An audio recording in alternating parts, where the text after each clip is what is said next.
données dont vous aviez besoin étaient stockées directement dans le programme. Par exemple, lorsque un livre était créé, les informations concernant le livre étaient stockées dans le programme. Bien évidemment, c'est pratique pour une formation, mais dans le cadre d'un développement professionnel, il n'est pas possible, il n'est pas envisageable de stocker les informations directement dans le programme. Pour cela, il faut stocker les données ailleurs que dans le programme. Donc ça peut être un fichier texte, ça peut être une feuille Excel, mais très généralement, les données sont stockées dans des bases de données. Donc dans cette vidéo, vous allez voir comment vous pouvez installer une base de données entièrement gratuite et qui va vous permettre de stocker toutes les données dont vous avez besoin. Donc cette base de données est SQL Server Express Edition. Vous avez plusieurs téléchargements qui sont disponibles. Vous pouvez télécharger donc le moteur du SQL Server Express, mais vous pouvez aussi télécharger SQL Server Express avec des outils ou uniquement Management Studio qui est l'outil qui permet de manipuler SQL Server. Je vous conseille de télécharger la base avec les outils, donc de prendre l'édition SQL Server Express with Tools. Donc vous cliquez sur le lien. Bien, une fois que vous êtes authentifié sur le site Microsoft, vous devez choisir la version à télécharger. Moi, je vous conseille de télécharger SQL Server 2014 Express avec les outils 64 ou 32 bits, ça dépend de votre système d'exploitation. La version française, vous validez les informations. Donc vous voyez ici le téléchargement est en cours. Bien, donc une fois que le téléchargement est terminé, il suffit d'ouvrir le fichier. Donc vous choisissez le répertoire pour extraire les fichiers.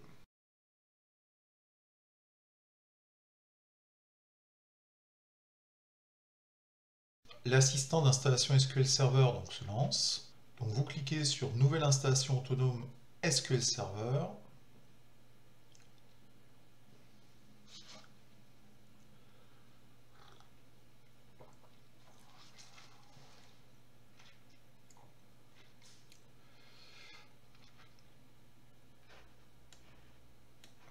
Donc vous acceptez les termes du contrat. Et suivant. Donc l'assistant d'installation recherche sur Internet d'éventuelles mises à jour. Donc dans un premier temps, l'assistant vous propose d'installer le moteur de base de données, les différents services qui vont avec. Vous remarquerez qu'à droite, vous avez à chaque fois la description de chacun des composants. En dessous, vous avez la liste des composants qui sont requis, n'espace que disque nécessaire. Donc je vous suggère de garder les installations par défaut telles que proposées. En particulier, bien sûr, le minimum, c'est le service de moteur de base de données.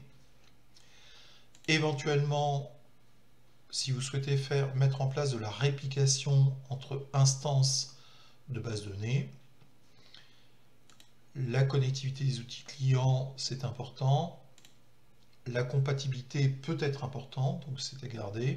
Puisque on est sur un tutoriel de développement, je vous invite à garder le kit de développement logiciel.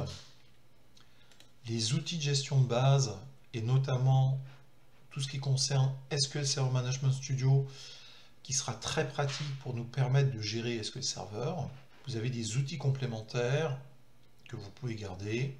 Le kit de développement de l'option connectivité client. Donc il faut comprendre que la connectivité client, c'est ce qui vous permet de vous connecter à une base de données.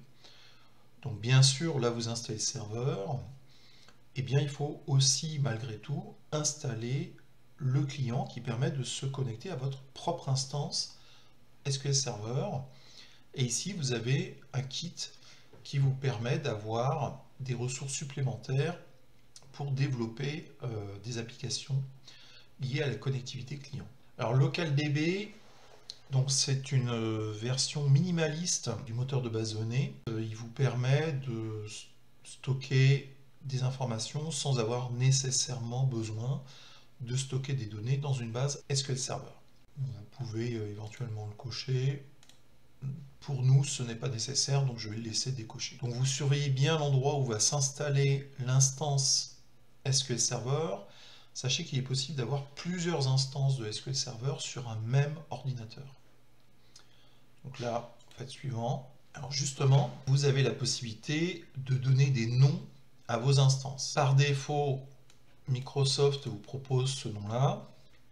Vous pouvez changer le nom ou vous pouvez choisir de prendre une instance par défaut.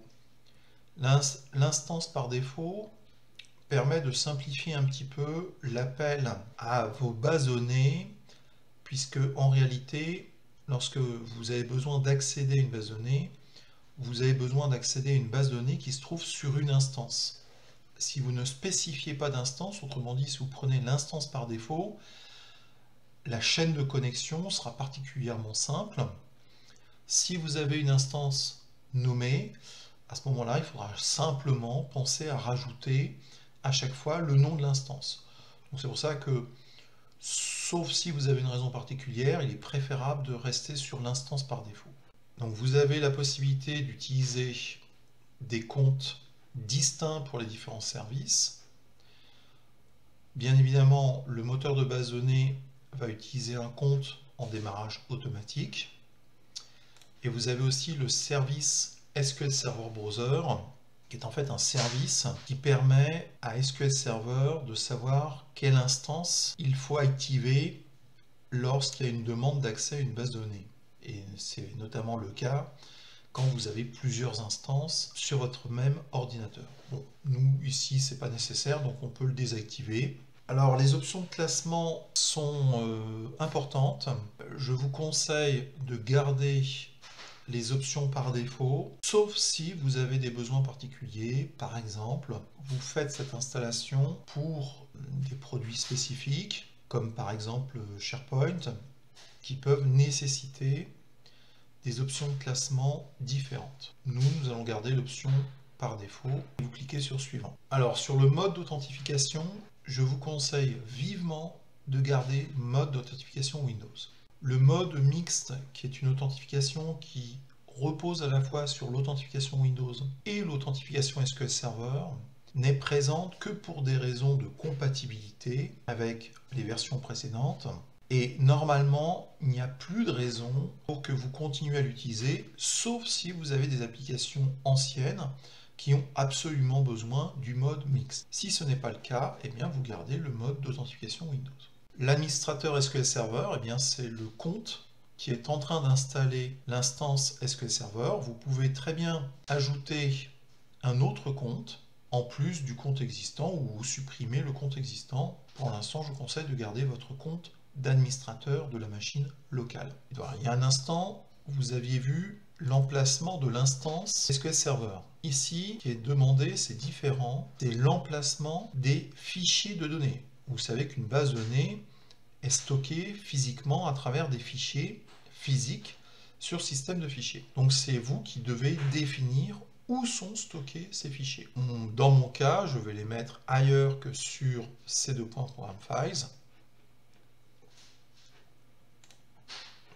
Donc je les stocke sur des deux points SQL Server Data. Et vous voyez que vous pouvez même spécialiser certains répertoires de bases de données si vous souhaitez, et c'est une bonne pratique, séparer notamment les journaux de bases de données des données des bases de données utilisateurs par exemple.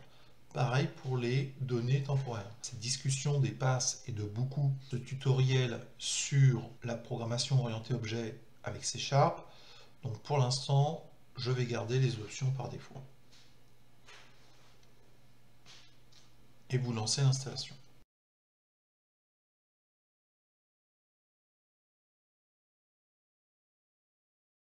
Donc l'installation est terminée. Vous vérifiez que toutes les opérations se sont bien déroulées. Donc là c'est le cas ici, vous cliquez sur fermer. Vous pouvez aussi fermer l'assistant d'installation, il n'est plus nécessaire. Et vous lancez SQL Server Management Studio. Donc là je vais importer les paramètres utilisateurs. Donc ici le serveur c'est le nom de votre ordinateur. Si vous aviez eu une instance nommée, il aurait fallu rajouter le nom de l'instance, donc SQL 1 par exemple, le nom que vous avez donné pour accéder à l'instance. Ici, puisque je suis sur mon ordinateur, je vais simplement mettre un point. Le reste, je le laisse tel quel. Vous sélectionnez bien moteur de base de données, vous cliquez sur se connecter. En réalité, l'installation est terminée, mais c'est bien de vérifier que vous avez bien l'environnement qui s'exécute. Et notamment, vous pouvez cliquer sur base de données et vous devez voir apparaître les bases de données système. Donc vous pouvez aller dans affichage, détail de l'explorateur d'objets. Et maintenant, nous allons utiliser cette instance de base de données.